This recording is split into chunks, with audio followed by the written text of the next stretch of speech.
Mga klase sa Alta Vista Elementary School sa lungsod sa Poro Camotes sa gym una gipahigayon tungod sa padayong paglihok sa yuta. Ania ang report. Sa pagkusukuso sa bagyong Agaton sa mayaging buwan, ang pagpangliki o paglihok sa yuta nabatyagan paghihapon. Makita pa usab ang kadelikado niini dili lang sa eskwelahan, apil na ang kabalayan. Ang mga karaang ng liki nga yuta misamot pa sa pagsigi ug uwan. Sa barangay Alta Vista kini sa lungsod sa Poro sa isla sa Camotes. Gani ang ubang mga residente temporaryong mihiklin tungod sa karisgo pa sa lugar. Apan ang edukasyon bisan sa kalamidad magpadayon.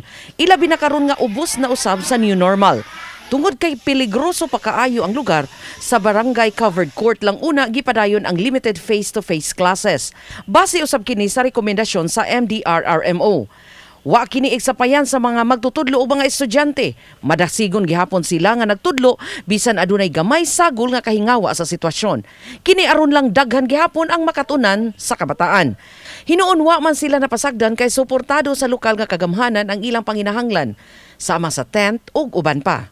So bisan pa man sa kahagipot ug kalisod sa atong sitwasyon, atong gipaningkamutan gihapon nga masunod ang mga minimum health standards and protocols aron nga mapadayon natong hapsay ug luwas ang atong mga kabataan sa ilang limited face-to-face classes alang sa kapinbuwan na lang nga pagpaabot before kita mag-graduation.